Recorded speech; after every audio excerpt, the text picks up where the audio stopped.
Bassai.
The fourth one is timing.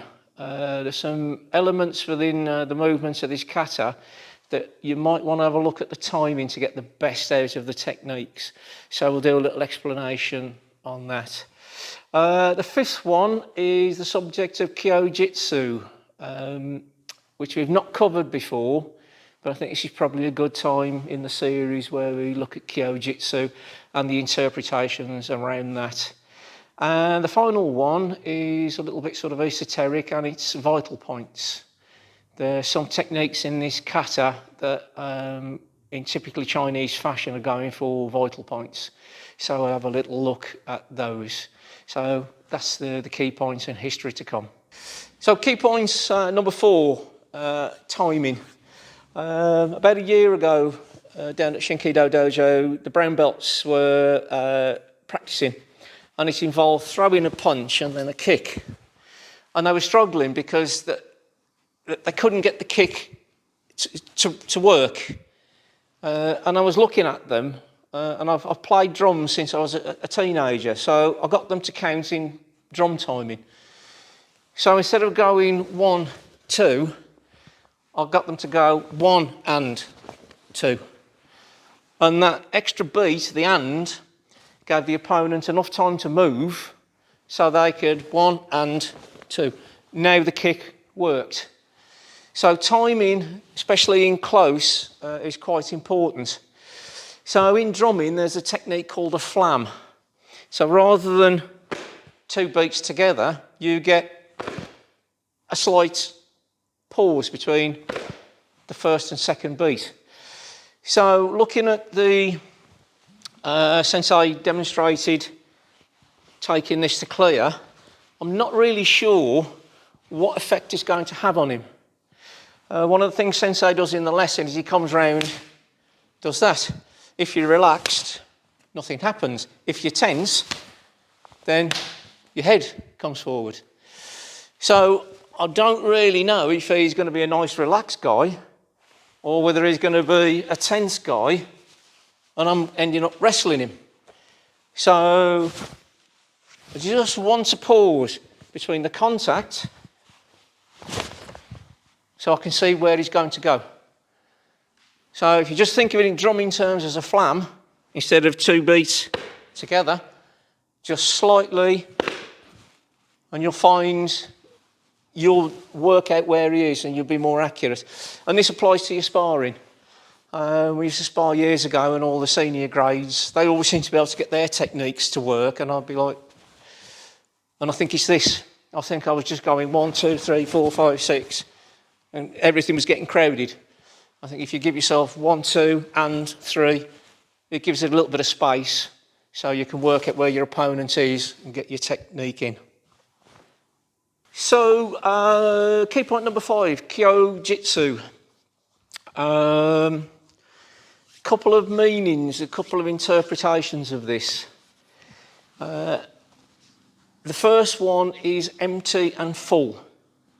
So Kyo can mean empty or lacking or something not quite there. Jitsu is full or complete. So if he makes his attack, he's Jitsu. In his mind, he's convinced that's going to connect. His focus is fantastic. His commitment is fantastic. Everything is geared up to that striking, is Jitsu. But if we slip the punch, for a split second, he becomes Kyo. He's expected this to hit and me go flying backwards. I'm not there, and he's now got a dig in the ribs. And this is quite a big thing. It comes from EI, where it's even more so. You know, they make a cut expecting to get a killing blow.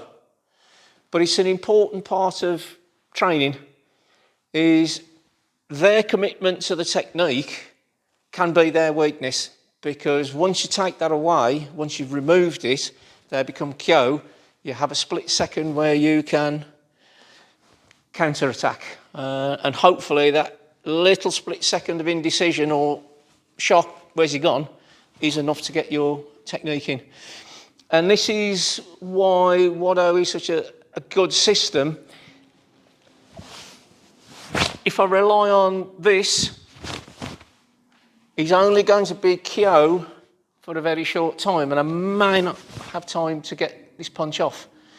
But if we use Doji Ni, he hasn't got the time to recover back to Jitsu from Kyo because we've already hit him. So Kyo-Jitsu. The other interpretation is false and true. So this is the false. That's the true.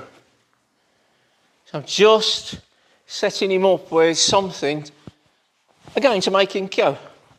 You know, he's quite comfortable in his stance. Oh, what's happening? Before he knows what's happened, the strike. So Kyo-Jitsu are important concepts to think about with your training. When they're Jitsu, try and make them Kyo. And if you're sort of trying to fool them into something, same again. True and false, or full and empty. Use it as to disguise your technique. And the final topic is one where I'm hoping viewers of the channel can maybe help out. This is something I've become interested in recently. Complete novice. So if we've got any experts viewing this, if you can point me in the direction and point us in the direction of good research or share your knowledge with us, fantastic, that'd be great. Like I said, this is something I'm just coming into. And what sort of sparked my interest with this kata is the Marotazuki, or the Yamazuki, mountain punch or double-fisted punch. Depending on the stance you use, tends to dictate where your hands end up. If you tend to use an Otokomi stance, your hands will be on top of each other. But the Okinawans, when they use Yoko Seishan, it's difficult to get your hands, so they tend to punch slightly side by side with each other. So that then creates different targets within the body. A little bit earlier, we mentioned the Jinshu, the little bit under the nose. Choki Motobu allegedly knocks out a European heavyweight boxer with a single strike into the Jinshu. Sensei Shimizu used to talk, this is dangerous and a vital point. So, you know, it seems to be a well-known thing. In acupressure, it's governing vessel 26. If we're striking with the hands like this, then conceivably that's a target. Conception vessel 24, point of the chin. Conception vessel 22, 23 in the throat, all down the centre line. Second hand would be stomach line 14, 15, 16. If you're using the Okinawan, where the hands are slightly apart, then you come into this line here, stomach line 15, 16. And this is gallbladder 24, I think, or spleen 16. So the reason I'm interested in this is, are they actual points that are dangerous because they're on these meridians in the body, or are they explainable by Western medicine? You know, if you point somebody here, is it because it's governing vessel 26, or have you just hit them and rattled the brainstem? Is that a vital point, or is it just a point that you hit? If you punch somebody in the throat, is it because it's conception points, or is it because the throat's really soft and it swells up and you choke to death? In a competition years ago, I saw somebody take a kick here and they died. They just walked back to the line and just went dead. Now, people will say, well, it's stomach line 15, 16. But it's also the root of the vagus nerve, which runs down and signals the heart.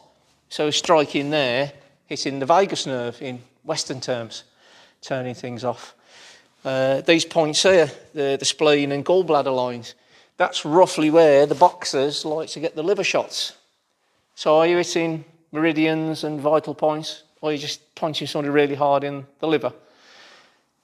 Anybody out there who knows and can point us in the direction of some good research, I really would appreciate it, because, you know, I'm starting to get my head around it, but I'm torn between the Western mind, and I can explain it all with science, and the Eastern mind that's been researching this for centuries. So if you do know, please let us know. So, come to the end of Bassai. Well, is it the end or is it the start? Who knows? Maybe another 10, 15, 20 years, might get the hang of it. But yeah, there'll always be little nuances that some instructors, they want a certain move. But just don't do a dance. Don't just copy. Make sure you have an explanation for it. Whether that's bunkai or kaisetsu, doesn't matter, just as long as you've got a reason for doing that move, that technique. Yeah, when you're doing it in your grading or competition or anything else, or just practicing, visualize an explanation for that move. If you don't, then it just becomes a dance. So have an explanation for it. So we've tried to elaborate on Bassai, trying to give you exercises with your partner to do, as well as certain points during the kata. But again, if your instructor doesn't want that, then keep with them. So from Kerry, myself and Simon and Tanya at the back, hope to see you next time.